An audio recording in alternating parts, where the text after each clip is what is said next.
Welcome to session number 4 of the From Anxiety to Empowerment online course. I, as last time and the time before, want to introduce to you another tool before we get into today's topic that will help you to deal with anxiety as it comes up. And at the same time, also, if you use it regularly, you can create a stronger foundation of calmness, which allows you to be more resilient. When you feel anxiety, doesn't mean immediately that you have to go down with it in the deep end. You can actually feel that you have a choice to listen to the anxiety, to pay attention to it, and then to calmly respond to it, which is ultimately what this course is all about. So a simple tool is using your breath. And I already talked about in a previous session how using your breath is creating a feedback mechanism to your mind. I mean, we all heard about breathing meditation, mindfulness meditation, using the breath as a way to keep the focus. But I also shared before that the breath, especially if it's deep, and if you are going all the way as we're inhaling into the diaphragm, and as we are exhaling, pulling the navel back and really releasing all the air in our lungs, that stimulates the parasympathetic nervous system and it slows your entire being down, creates a greater sense of calmness. Now, there are different breathing exercises, meditation that are very simply powerful and very simple to do. So I want to introduce to you 3 today. The first one is simply a 5-count inhale, 5-count holding, 5-count exhale. You already know that one. It creates a resonance inside of you. It gets you into a greater state of coherence. The second one will be a so-called 1-minute breath, where you're extending the 5 seconds to 10 seconds, and then eventually 12, all the way up to 20 seconds. 20 seconds inhale, 20 seconds holding, 20 seconds exhale. Now, the interesting thing about the 1 minute is that it really requires you to be very focused and to not succumb to the temptation to either inhale or exhale quickly because you just cannot hold the breath anymore, but really calmly address this panicky feeling that comes up when you are just about to exhale and stay a little bit longer. So that's number 2. And the third one is alternate nostril breathing, which is literally cooling down both sides of your brain, both hemispheres of your brain. But to set it up, really just sit calmly in a chair. What I like to do is to close my eyes, but I like to roll my eyes a little bit up when they're close to this point that is between your eyebrows. It's when you're rolling them up to that point, you are stimulating the pituitary gland, which is the master gland of your whole body. And in yogic techniques, it really is the setup for you to get into a state of mastery, in a state where you're no longer the victim of your emotions, but you're really becoming the master of your mind. So it's a little weird at the beginning. It feels like a little pressure on your forehead, but eventually you get used to it. And in neurolinguistic programming, when we are pulling our eyes up, we are getting away from our emotions. We're getting more into the calm and more rational part of our mind. So in both ways, it makes sense to roll the eyes up, like as if you would want to look at this index finger, and then basically stay as much as you can. And we're going to start simply with for a minute or so, the 5 seconds in, holding and exhaling. So close your eyes, take 1 deep breath, exhale, and inhale through the nose and exhale through the nose, inhaling on 5, holding on 5, 2, 3, 4, 5. 5. Exhaling. 3, 4, 5. Now count yourself.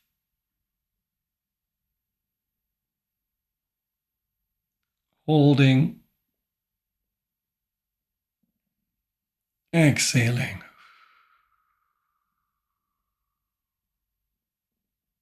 Inhale.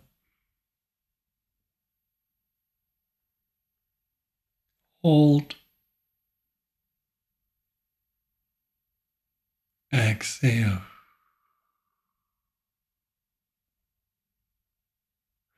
So this is the first breath. And if you really are new to meditating and using breathing, just do it for 5 minutes. Maybe 5 minutes in the morning before you get out of bed, and 5 minutes in the evening as you are ending the day. It really can make a huge difference. I just do a few of those breaths and I already feel calmer, more centered. Counting is a wonderful thing because ultimately your mind is occupied. Instead of 1, 2, 3, 4, 5, you can also use a little affirmation. I'm calm, I'm centered, I'm confident. Maybe that's like, repeating it twice, that's 5 seconds. And then you can, make up your own affirmation that feels the one that you want to write now, the most focus on and that resonates the most with you. So the next breath is then where you're inhaling longer. And again, maybe you're using the same affirmation, just longer, and you're holding the breath longer in, and you're exhaling at the same, in the same frequency. Now, the important thing is, as I just said, equal inhale, holding, exhaling. And you will notice, and what I find so interesting, how the breath also teaches us a lot about ourselves. What is the most difficult for you, whether it's inhaling, holding, or exhaling, is in your life also the most difficult for you. So when you're having a hard time inhaling, it almost feels like you cannot get a breath fast enough. It is often related to you having a hard time receiving, letting things in. When you have a hard time holding and you just want to exhale as soon as possible, you have a difficult time maintaining. It may be hard for you to hold on to things. And naturally, when you have a hard time exhaling and you just want to get the air out, releasing things is also a challenge for you. And this can change over time. I had clients that started out with one, and then over time they realized, well, I have really now learned to let in, but I still have a hard time to release, and that shows in my meditation. So I'm going to work on that more as well. And then the last breath is the alternate nostril breathing. It's very simple. You have your index finger like this. You have, index finger like this, the thumb like that. You are closing the right nostril with the thumb, inhaling through the left. Then you close the left and exhale through the right. And you inhale through the right. Close, exhale to the left. Inhale through the left. Close, exhale through the right. Inhale through the right. Close, exhale through the left. What you're also going to find there is that sometimes one side is more open than the other. The right side goes to your left hemisphere, and if you're right-handed, usually that's more connected to your intellect. The left side, when you're right-handed, goes to the right side of the brain, and that's more connected to your emotions. So if you have a hard time with the left nostril as you are right-handed, you may have a little bit of difficulty with your emotions right now, and vice versa, right nostril blocked, left brain blocked. So you may feel a little fuzzy, or you may have a hard time with your intellectual capacities. So that is very simple to do. Also, closing your eyes, rolling your eyes up, which I hadn't done right now when I did the alternate nostril breathing. Just do this as a habit. Again, start with 5 minutes twice a day, extend to maybe 11 minutes, stay there for a while, and just observe yourself. Observe how mastering your breath allows you to also become more masterful with your thoughts. Where do your thoughts go? Can you easily bring them back to your breath, or do they just fly away? And when your thoughts come back to the breath, it is like, training your mind. No, we're not going over there right now. We're not thinking about work or what you're going to have for breakfast. You will actually just stay here focusing on that, what I ask you to focus on. It is as if your mind pays attention and says, oh, someone is in charge here. Actually, someone is in home here and takes the reins. And same with your emotions. As you're feeling maybe, especially with the 1 minute breath, emotions coming up, just notice as you are going through the process and you're not panicking, you let this emotion of, oh, I want to get air, I want to let it out, I can't hold it anymore. You're just going to let it pass and stay a few more counts with it. There is, again, a sense of mastery and a sense of I am in control of my emotions. I don't have to react to them all the time. It's working beautifully, and it does make your whole day smoother. It's a little bit like running. When people start running at the beginning, it's really hard, which I understand. But after a while, you just feel like, wow, I can't get enough of it. I have to run every day. I don't feel myself if I don't. That is the same that can happen when you use those breathing exercises every day. Last time we talked about the importance of reframing, of really just looking at your life and yourself from different angles and how powerful that is. Asking yourself questions such as, I wonder what I can learn from this. I wonder why this is actually a good thing that happens. I wonder what will happen next. I wonder what inner resources I have to deal with this situation. Those are things that are just really helping you to, again, get out of this slippery slope into anxiety and just stopping yourself before you go there, counterbalancing negative thoughts with a wider perspective, a higher perspective, a perspective from the future, a perspective from your heart. We worked about these different perspectives as well, and how it does change how we look at things.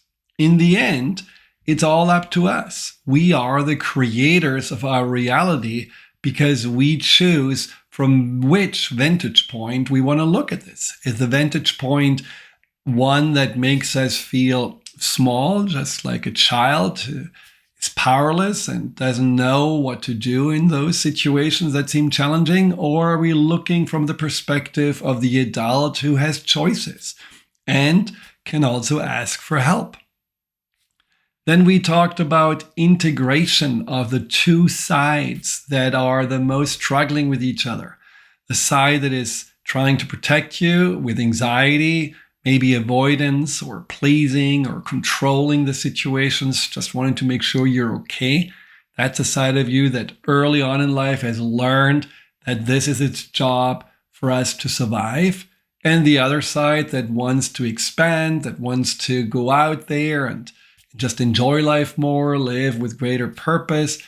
Those two sides that have been in conflict with each other, one may have been dominating at one point, and then the other one took over, and it's this endless tug of war, and you just watching that match going back and forth, and really reclaiming your sense of wholeness by being the middle person and by ultimately being that, CEO of your inner team, the one that is listening to both sides and then also making sure that both sides get their needs met. It's really important that you do stay connected to those two sides of you and not just do it one time during the session and that's it. I had clients that told me they felt something magnificent, something really huge shifting inside of them after the integration. For the first time in their life, they felt actually calm. It was like a pendulum swinging back and forth all the time. And it stopped after the integration. And they had a strange sense of neutrality. But then they didn't continue communicating with these two sides. The two sides that finally were looking at them and saying, hey, okay, you're the boss. Like, how do we see this situation? How do we deal with that situation? And how can you make me feel more safe? And how can we get the needs of expansion and enjoying life met? And they stopped. They stopped the inner communication. They stopped guiding both sides. And within a week, they had more anxiety than before. And they wondered, oh my God, what happened? I have no idea. And I just had to guide them back to those two sides of them. And they had to realize, well, whatever they had promised themselves to do, which means they wanted to talk to them, they wanted to continue the integration, they wanted to solidify that sense of wholeness, they hadn't followed through. And by not following through, as silly as may sound, inner selves, these parts of our subconscious mind, can also get disappointed. There is especially this part of you, the subconscious part of you, that always felt like, well, it's up to me to create safety. I cannot really rely on this, adult person. That person doesn't really have it together. This person is not reliable. This person is actually scared of me or yells at me. So you are finally creating a sense of rapport with that part of you through the integration. This part of you says, okay, I'm going to give it a chance. I'm going to start trusting.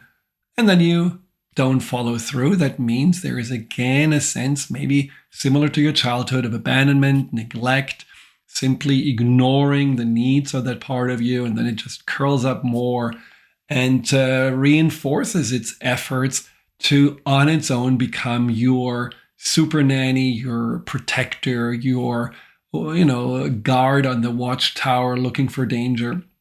So it takes a little bit. It takes maybe 20 days, maybe 40 days of consistent having a team meeting, sitting in your inner room, a couch, drinking some tea or lemonade, and just chatting with both sides and just listening as if you have, again, two team players or two children that need to have your attention. It's not a job that will require for you to, be focused for the rest of your life on them. Once they are really solidly integrated, there's a calmness, and these parts of you will actually be able to support you and give you the best that they can. We talked about these gifts and talents that each part has, especially the gift of sensitivity. But in order to do that, especially your inner protector needs to feel safe.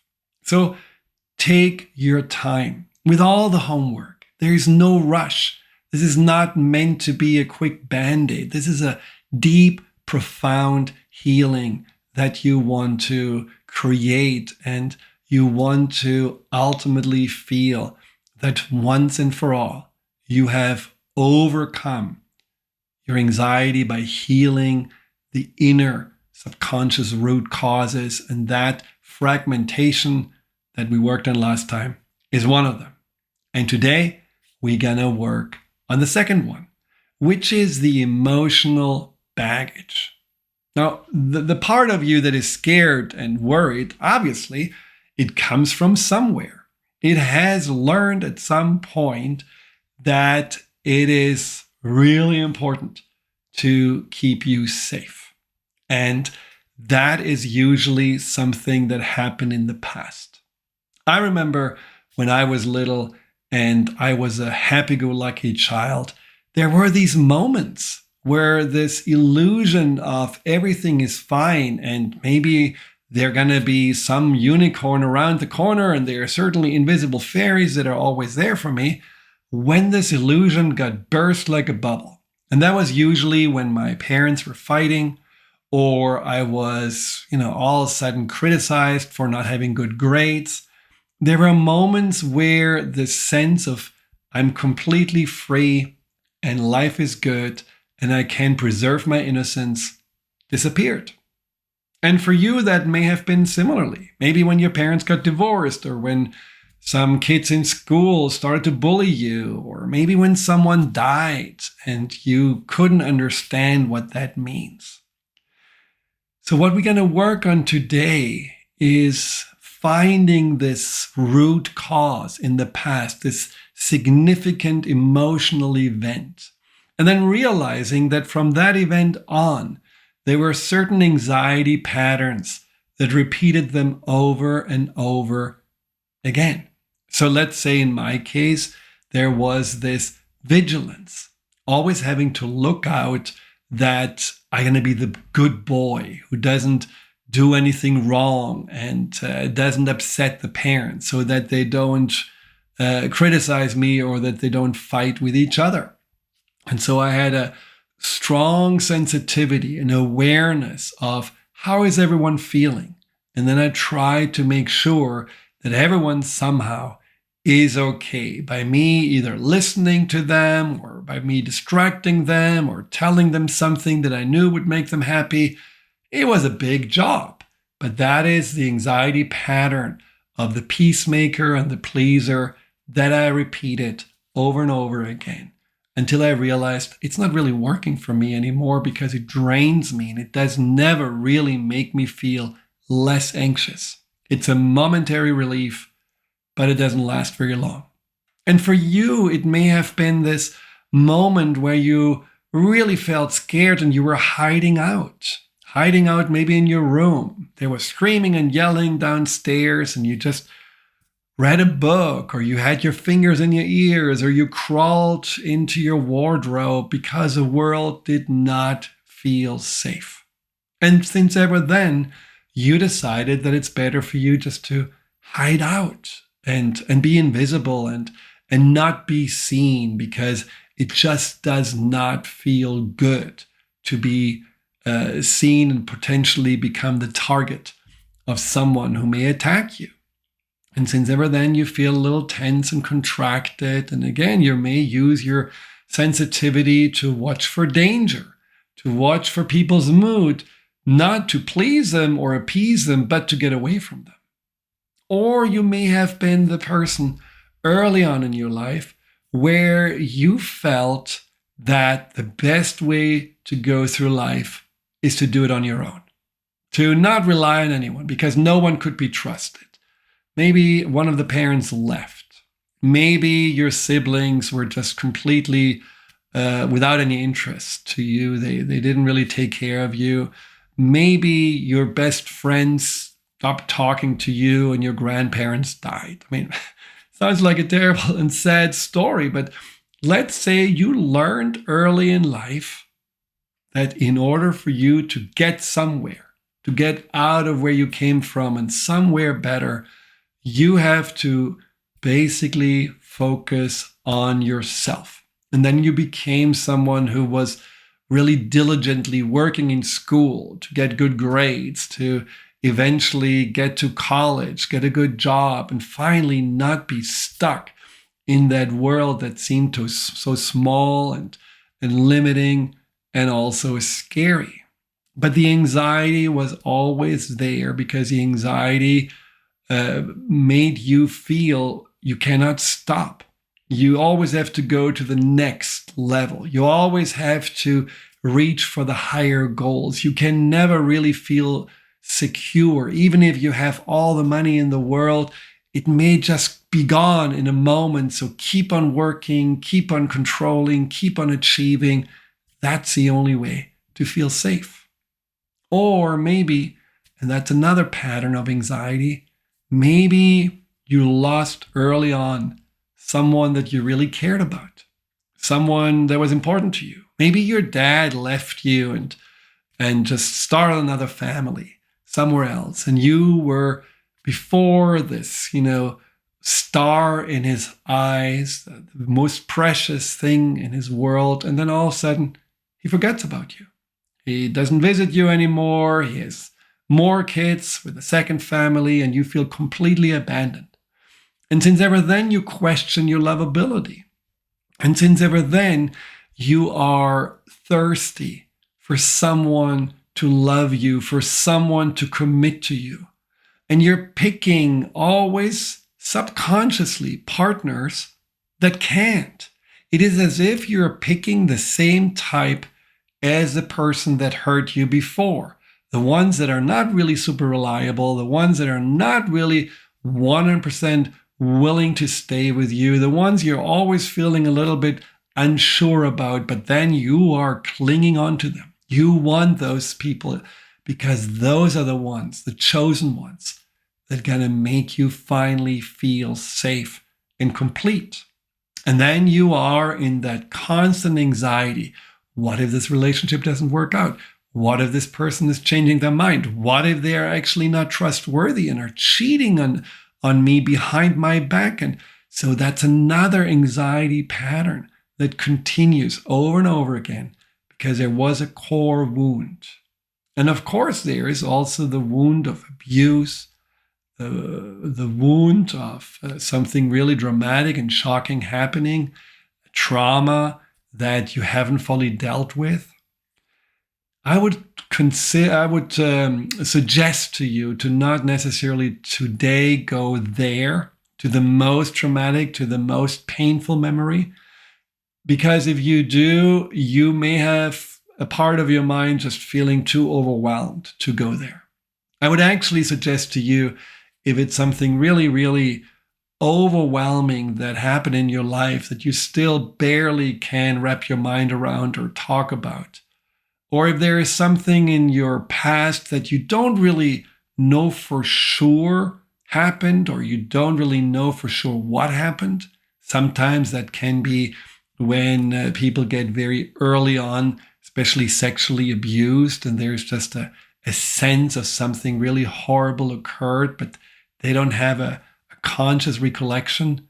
The subconscious knows, but the subconscious may have protected you from that memory until you're ready.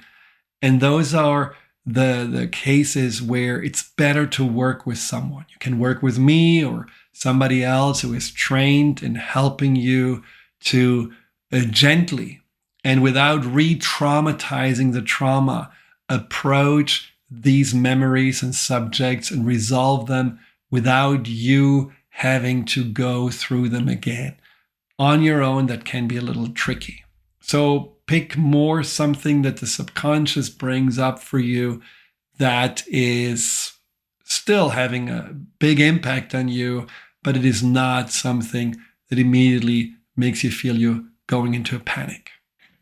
Now, to be honest, if you think about emotional baggage, especially the baggage from way back, you may wonder, why are we holding on to this stuff? Why is the past still somehow hanging over us? Wouldn't it be much more resourceful for the subconscious to say, okay, let's get rid of anything that is not relevant for the present moment? Well, there are several reasons why the subconscious does not want to let go of emotions, even if it means that they can pile up. And we all had that feeling that, like a pressure cooker, the more emotions we have inside, the more likely we feel them overflowing. It's especially obvious when we are having anger. And the anger is building and building, and you don't say anything, you don't release it, you don't deal with it, and at some point, you're just like a little volcano. And that can happen with anxiety too. We are not dealing with it, we are not addressing it, we are not releasing it, and at some point we are going into this state of either constant anxiety or a panic attack. So it doesn't seem to be really very smart of the subconscious, who I think is one of the most capable aspects of ourselves, to hold on to that. So it must have a really good reason. Well, the reason is simply that the subconscious holds on to that, what it deems to be important to address, to somehow learn from and grow from, and then to resolve. So, when you think about memories, right? I mean, basically, we only remember the things that somehow we felt something. If you have been a regular day, you get up, go to work, come home, have dinner, go to bed, Well, if there is nothing really special happening, the day just passes by without having a significant impact, and the subconscious just charts it off as another day done, without really anything to hold on to. But then you go on vacation, and then you have these happy moments and these sunsets and the laughter and this curiosity and the happy surprises. Well, every day appears so much longer because there are so many more memories captured from it, as there were so many more feelings that were highlighting events that the subconscious said, oh, that felt good. Yeah, let's hold on to this. Let's memorize that. And that is the same thing with negative emotions. Negative emotions are like little, reminders for the subconscious that must be relevant. There was something felt. This is something to look into because obviously it had an impact. And that is then also the question for the subconscious. What is there for us to do with that memory and with that emotion? And, happy memory is a resource to go back to and feed yourself from. And for the subconscious, it also is kind of a little map that tells us, oh, you like that? Well, let's do this again. You love the ocean? Definitely plan for another stay there. You enjoy, nice strawberries? Well, let's make you be aware of the strawberry season when it arrives. So that's where the subconscious helps you to find whatever you're looking for because you had an emotion with it. And the things that were more challenging and potentially also more dangerous, those are the things that the subconscious says, okay, let's make sure that you stay away from it. And let's make sure that you have some kind of learning from it. And that's what we're going to do in a moment. We're going to go back in time and you will be able to revisit early events from an eagle-eye perspective, the learning perspective, where you can look down on the event and you can see the event from your adult perspective. You can see yourself in the event. You can see what happened. You notice what emotion is there. And then I will guide you through a process of how to learn and grow from whatever happened, pick up the learnings, and then there is no need for the subconscious to hold on to this anymore because you got what you needed to get. You have learned the learning. It's a little bit like when you burned your hand on a hot stove. If you don't learn that you shouldn't touch a hot stove, well, that feeling of, oh, hot stove, run away from it, will always remain. But if you learn, oh, hot stove, that means I don't have to run away from it, but let's not put our hand on that, then you got the learning and there is no emotional attachment to it. I mentioned before phobias. There is this phobia of a child. Let's say, a big dog was licking its face, and since ever then, the child has been afraid of dogs.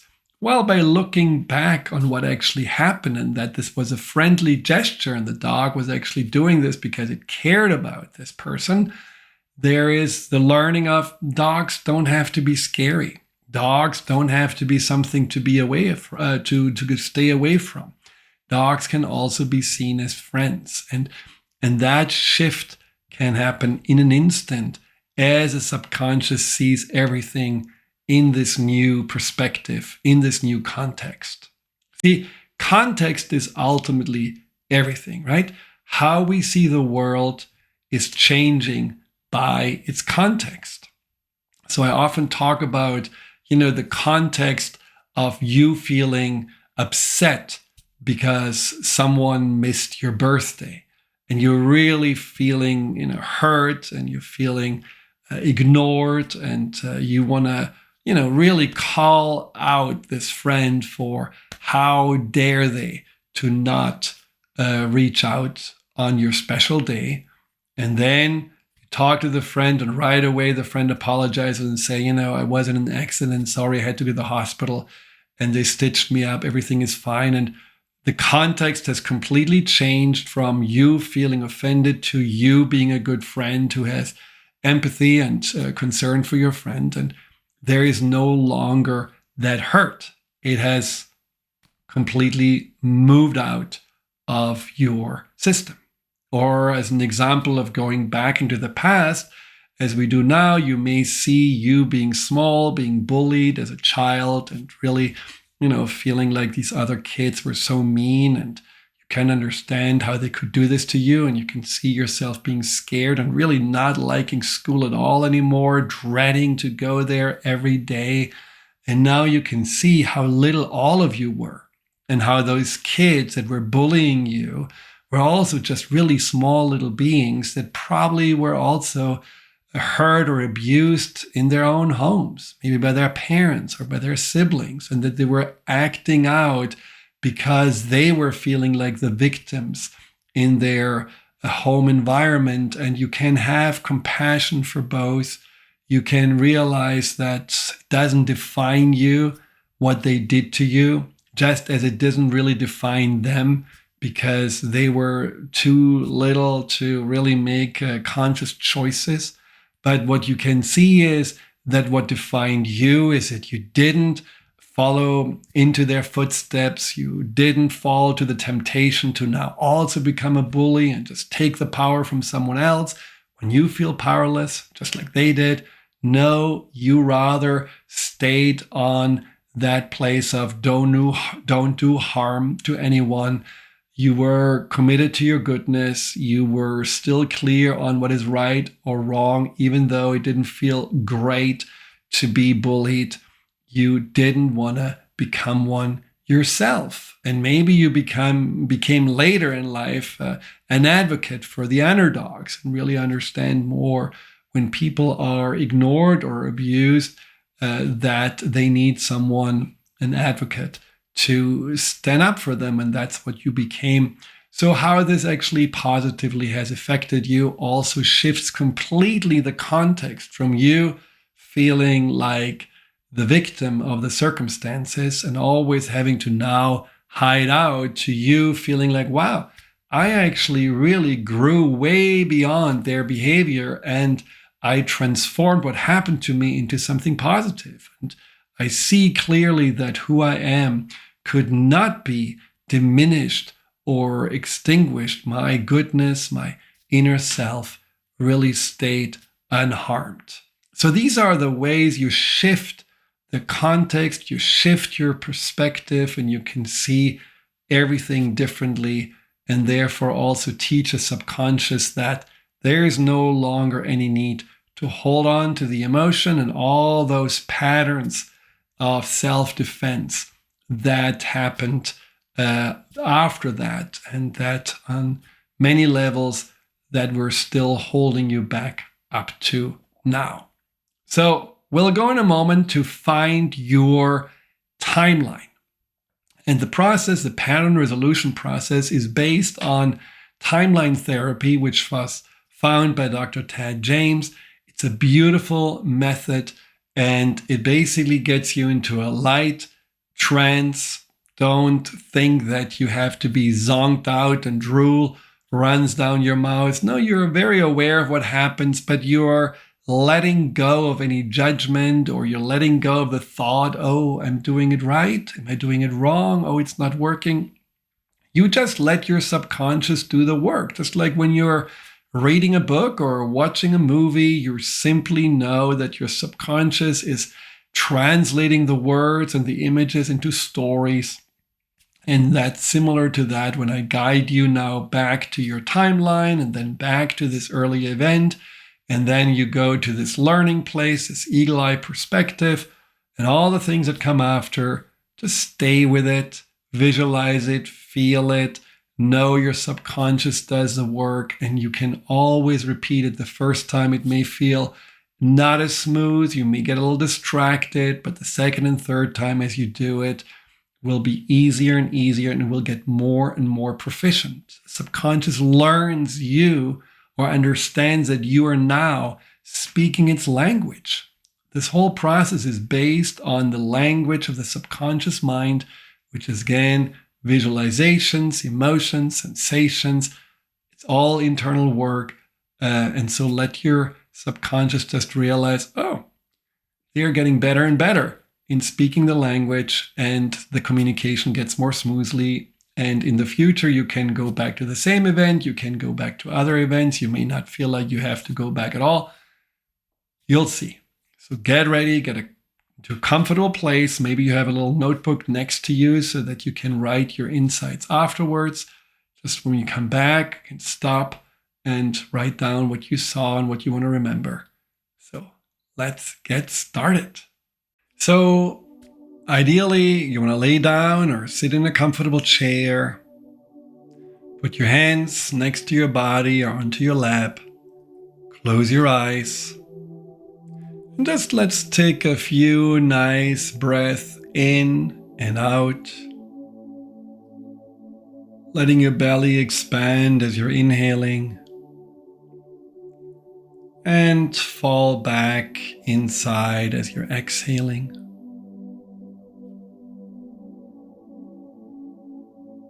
And just notice with every breath you're taking that you become more and more relaxed. And then think about the emotion of anxiety. Bring to the forefront of your mind how it actually feels to be anxious.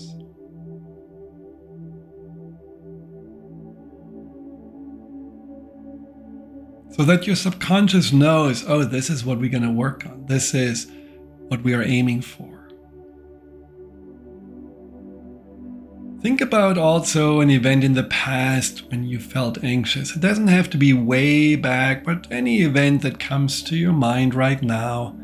Notice the anxiety in your body, where you feel it, in your chest maybe, in your stomach. Maybe it feels like a knot or a tension. Notice how you usually respond when you're anxious.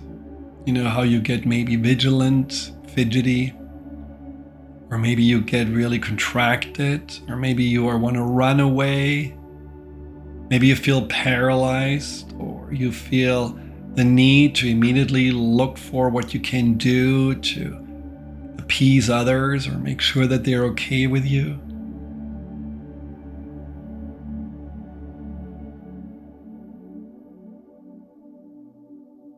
And then simply ask yourself, do you like the way this feels? Do you like the anxiety? Obviously not. It may feel familiar to you, but it's not something you enjoy.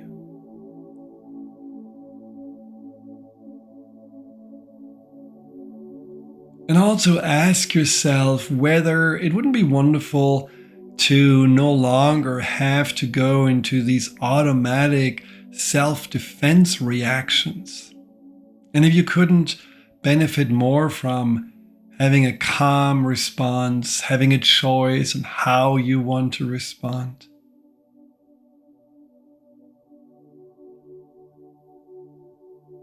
Does the anxiety really keep you safe? Or does the anxiety actually drain your energy? Limit your perspective because it keeps you in a tunnel vision? Does it really allow you to access your true potential, or does it hold you back? If you think about the deer in the headlights, frozen in anxiety, it's certainly not the safest place to be. What if you could, instead of anxiety, create safety through common sense, through confidence, through being able to access all the gifts and inner resources you have?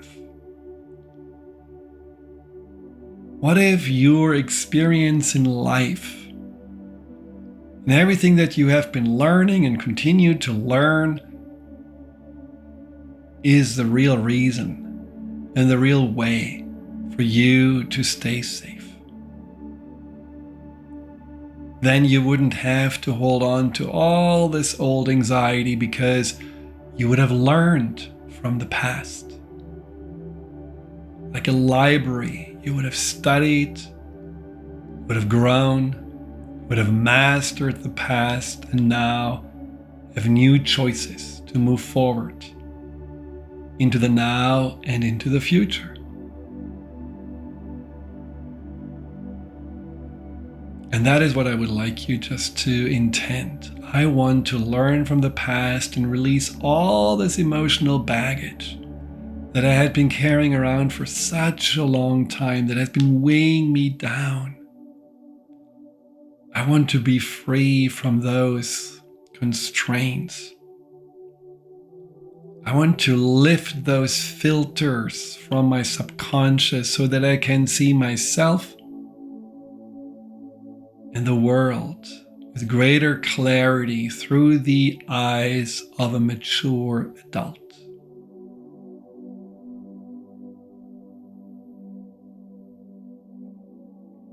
And now visualize yourself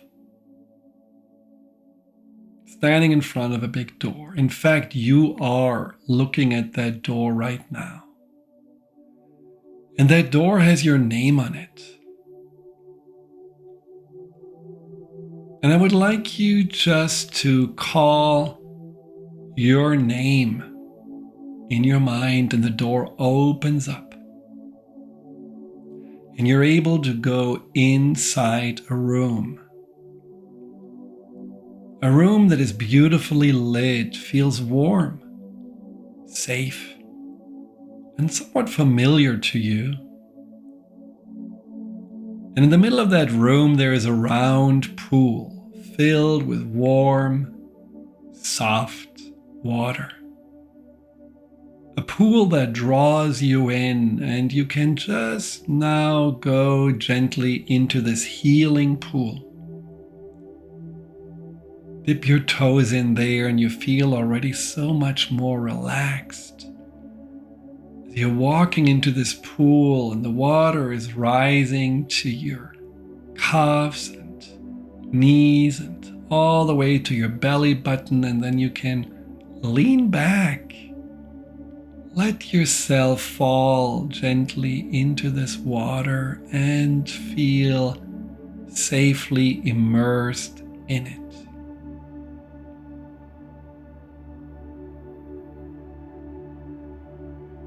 Allow yourself to float, floating without any motion necessary, like a leaf in the wind. And at some point you feel light that you're able to float out of your body and up into the air, floating higher and higher and higher, and floating all the way up there, way up there, to that very special place from where you can look down. And you can see now the entire path of your life. It looks like a road. You can see the path leading all the way to the past, through now, into the future. And I would like you just to notice, if you could point into the direction of the past. Is a past to your left, in front of you, behind you, to the right? And if you could point now into the direction of the future, is it to your left, to your right, behind you, in front of you, or even up and down? Where is it? And to make this work easier, I would like you now to imagine that you can, because you do, change the orientation of time. You're teaching your subconscious mind that you want to sort time in a way that the past is to your left and the future is to your right. and you're in the middle.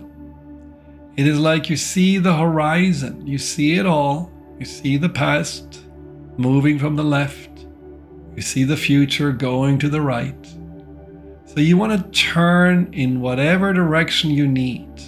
Let's say the past was in front of you, so you turn it gently to the left so that it's no longer in front, but coming from the left. And the future may have been up, so you turn it down to the right, so that the past and the future are one horizontal line. Got it?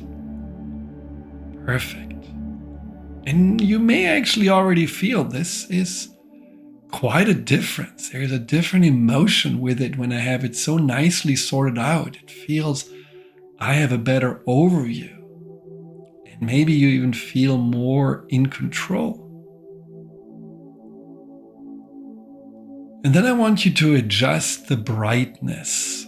So imagine both. On the left with your past, and on your right with the future, you have two dimmer switches. They can be up, down, or round switches. I want you to turn up the brightness of the past so that you can clearly see the line. You don't have to see the details. But you want to see the line so that there are no dark spots or even spots or longer stretches that feel like wiped out. You want to similar to when you are cleaning up a basement, you have to turn on the light. You want to turn on the light on the past. It's safe. And then you want to adjust accordingly the future and turn up the brightness of the future so that the future appears at least 3 times as bright as the past. Why? Because you want to make sure that the subconscious knows this is where you're heading. And the future is not just a repetition of the past. It is actually brighter. It is lighter. It has infinite possibilities and opportunities. So make the future more attractive through the light, through turning up the light, than the past.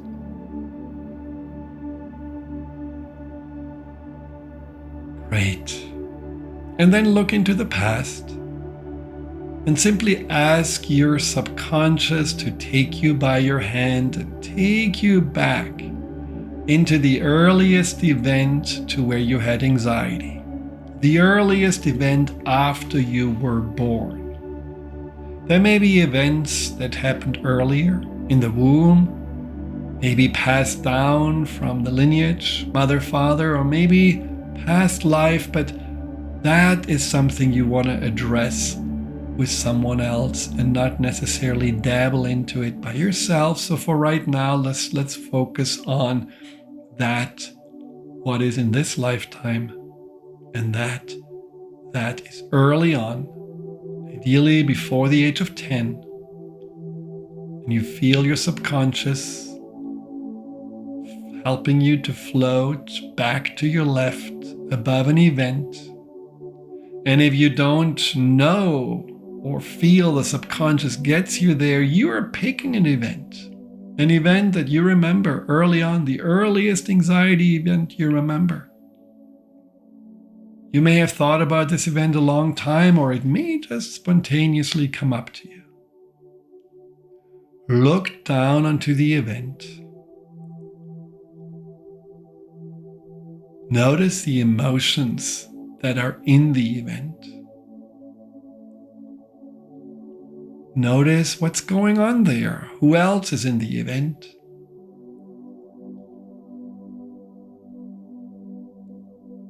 And if it's okay for you, you can even go right into the person who you were at that time and just tap into what it was like to go through this event.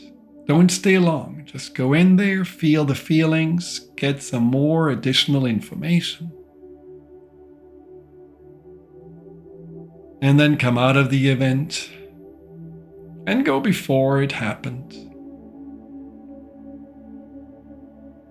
That's right.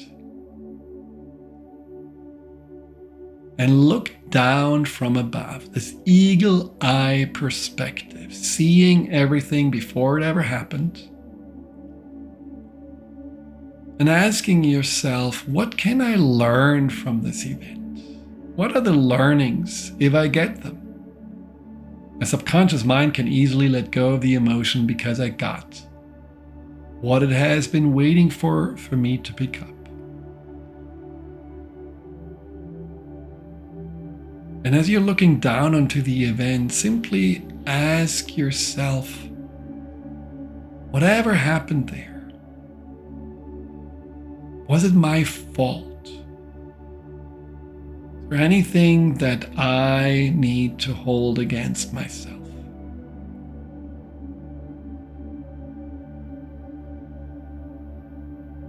And if it was my fault, is there something that I have learned from this, or I can still do better in the future?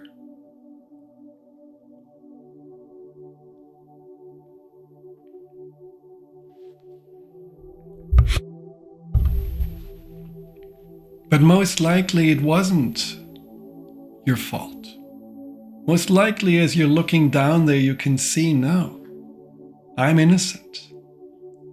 And whatever happened to me there, whatever scared me, has really more to do with the person involved than me. Then ask yourself if you could give this younger self some advice, give this younger self some guidance on how to see this event differently, how to reframe it.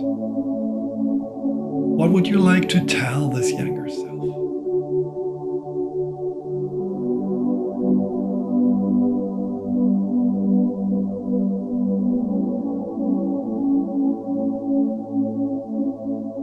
Take your time to really tap into your inner parent. And even if you're not a parent, you know that you have inside of you that gift of being a mentor, the gift of taking care of someone younger that needs your advice, that needs your support. So just allow yourself to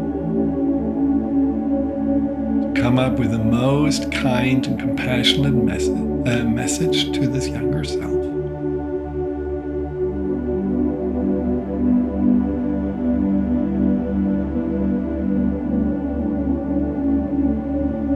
And then if there are any other learnings from this event,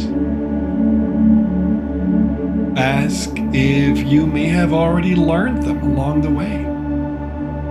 By maybe not repeating the same mistake or not repeating that what you had endured through others, by doing the same to others. Maybe you can see already how you have, through resilience and through a commitment to your truth, to your goodness, to who you are, that you already have transcended this event, that you already can see this event didn't define me, didn't make me give up on love, give up on compassion or caring, didn't make me abandon my true nature. I may have not always showed up with the greatest kindness to myself, but I certainly was showing up for others in ways I wanted to be treated. And this is why I always have been already bigger than whatever anybody did to me in that event. This could be one example of what you can see.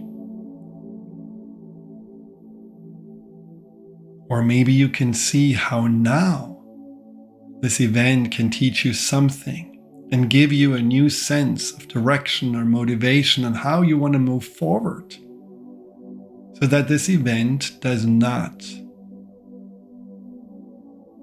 shape you or your future, but that this event is teaching you where you really want to head towards.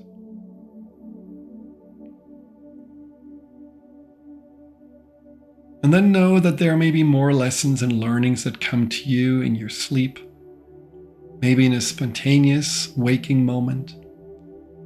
Maybe you will go back and realize, wow, there is one more thing that now I realize why this event was actually so beneficial for me, such a turning point for me. But either way, I would like you now from your heart, from this higher perspective, send down to this younger self a beam of light, love, healing, compassion, energy. Light from your heart that you can imagine in any color you choose, that is starting to envelop your younger self. And this energy of love and healing is infusing now itself into this younger self, and all this anxiety and all that this younger self may have absorbed from others. Maybe it had been like a sponge taking on the anxiety from others. Maybe it had been taking on the anger or guilt or negative beliefs of others. And now, whatever baggage is still there, whether it was created in response to what happened or it was an imprint from others, this energy of love and compassion is dissolving this baggage, pushing it gently out of your younger self, and it is rising out like little dark clouds, making more space for more light and love from you to fill this younger self up. And you can see the more of this energy of anxiety and negativity is lifting out of the younger self, the more their demeanor is changing. Maybe the facial expression is changing. Maybe the body posture is changing. Maybe there is an overall greater sense of lightness.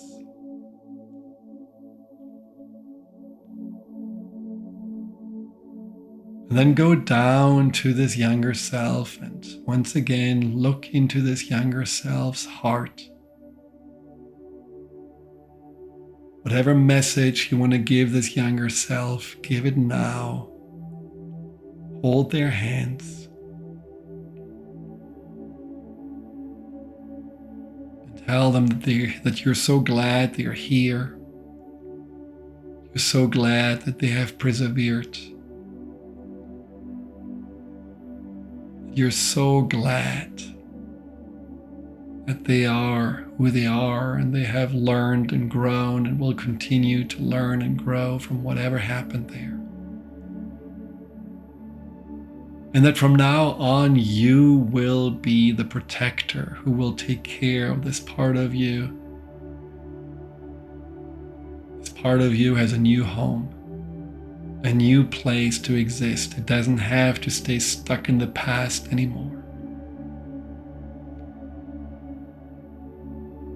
And as you're speaking and admiring and sending love more and more to this younger self, you can look into their heart. And there you can see, now that these layers of limitations and anxiety have been lifting, you can see that there is a light emerging. It's a light of their essence. It's the light of the truth of who they are.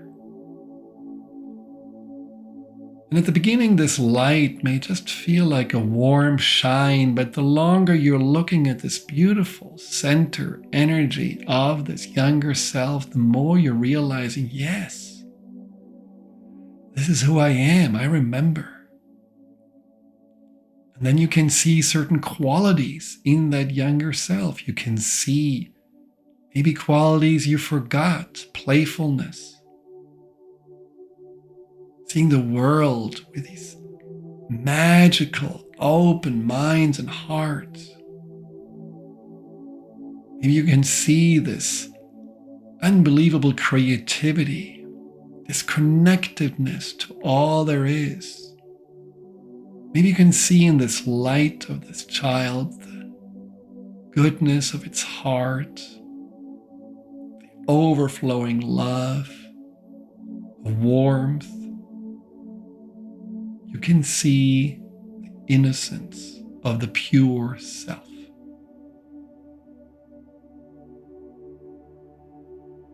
And really remember that this is who you really are. This is who you're meant to be. This is who you can be again once you get out of the survival mode that these events of the past and your anxiety has forced you to live in. Like a diamond at your center, you can see all these many different facets and aspects of yourself, but you can also see that overall there is a beautiful shine, a beautiful light that is so much more powerful than any anxiety or anything that you have endured or experienced.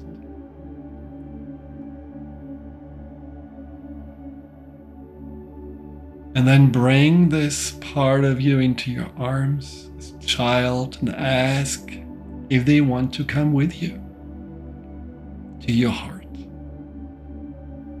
where they can shine their light freely, where they can be their innocent self again and share with you their gifts that may have been hidden for a long time. If they want to come with you where it's safe. And they may want to right away, or maybe you have to come back and just show that you really mean it and that you are really absolutely committed to provide this part of you a place in your heart where it can unfold into its most real and beautiful, authentic self. But start the journey back now, with or without that younger self. And notice that the ripple effect of the pattern resolution process is visible to you. It is what you see now, that all these events that were similar, all these patterns that repeated themselves, are starting to dissolve. And you can see negativity and anxiety arising out of many other events, like a domino effect.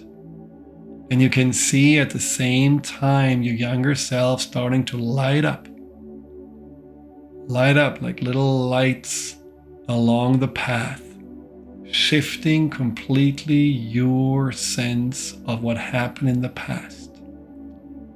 From feeling overshadowed by trauma and anxiety to feeling lighter and remembering your true authentic self. Your entire past will feel lighter. More and more of this heavy baggage is lifting and dissolving and releasing, and more of your true self is emerging and lighting up. You don't have to even stop at any particular event. You're just going to come all the way back of now.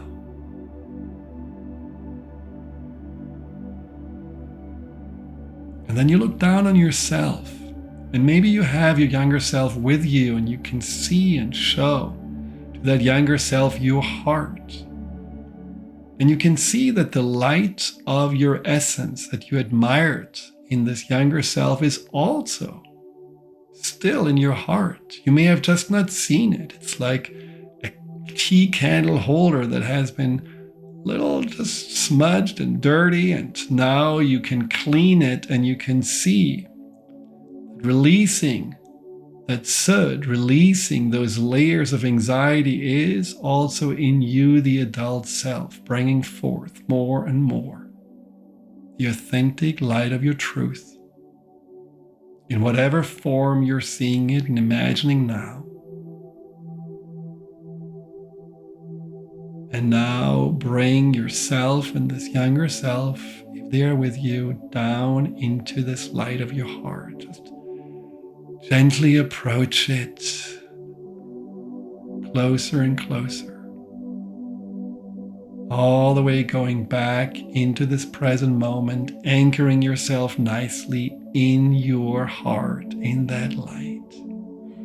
Feeling your younger self finding its place in your heart. You can imagine it as a room where they move into, a home that feels cozy and warm and welcoming, with a garden and maybe some pets.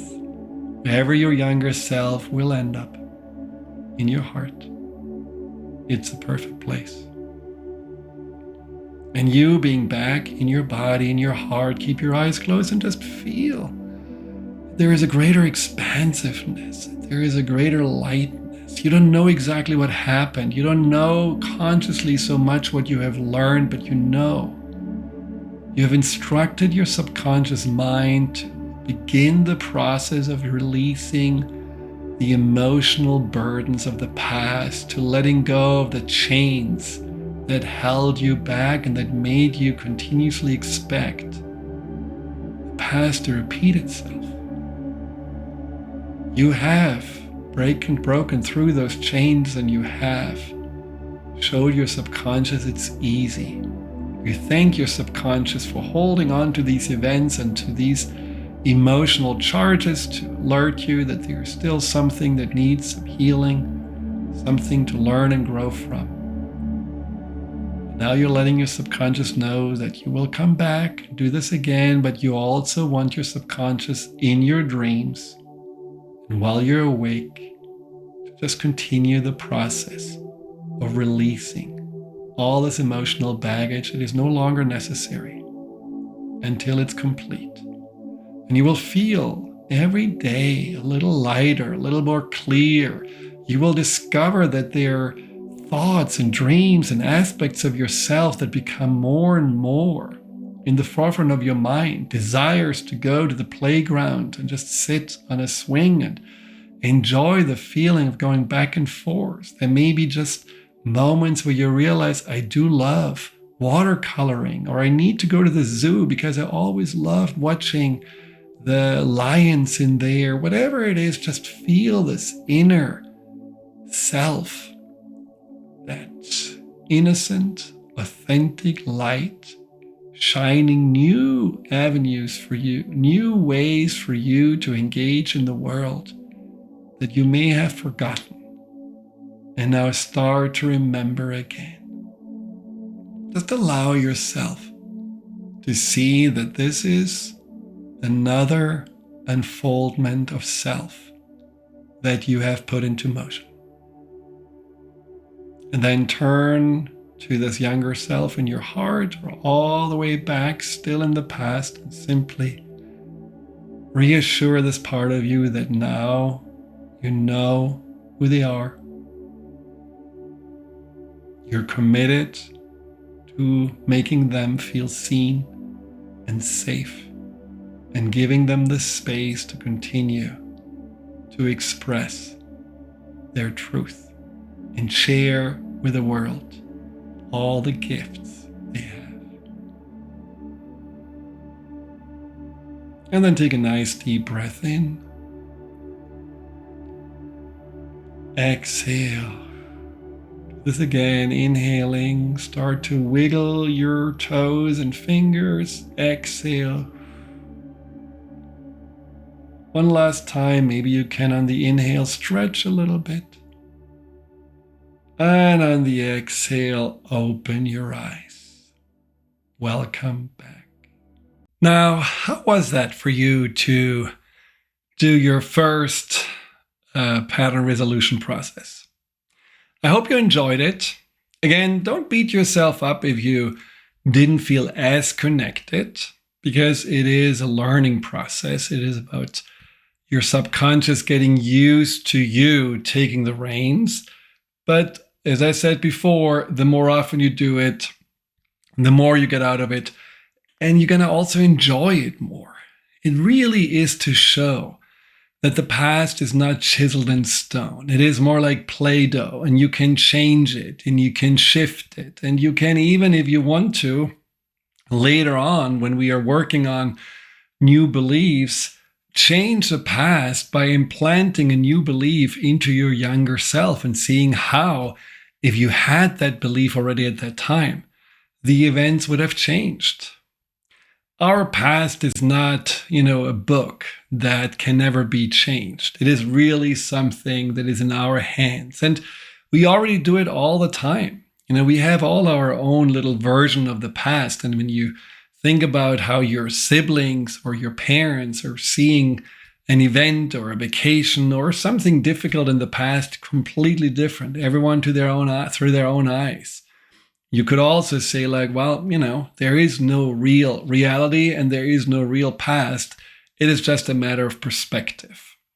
And what research has shown is that our memories are also shifting according to not only what we think about it and how we are perceiving it, but that the more we are repeating something, let's say you have a memory that was disempowering, that created a lot of anxiety, and now you have been shifting that memory in something much more uplifting and something that you would say, well, I really learned from this and I remember now who I am.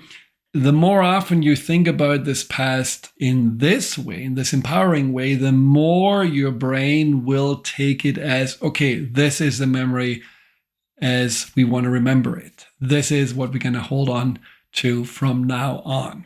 As I said, it's all in flux and it can all be restructured and re-engineered. And so can also our patterns of anxiety. So as your homework, what I would like you to do, besides just do a few more of those pattern resolution processes with different events, with different learnings, just allow yourself to use this tool as something that you want to master, and not just for this course, but also in the future. It comes in really handy when you know how to do this. Let's say there is a difficult situation, a recent one. In the past, you would have stewed about it and you would have thought about it and you couldn't have let it go, whether it's about anxiety, but also other emotions like frustration or sadness. If you use this process and you ask your subconscious to help you with the learnings and to grow from it, and you remember that you want to talk to your younger self, maybe it's only 24 hours ago, but you can choose now to see it differently. What can I tell this younger self? And then release the emotion through love and compassion. You will be able to shift out of this event so much faster, and ultimately you will never feel stuck again. It's a very, very powerful and beautiful tool to have.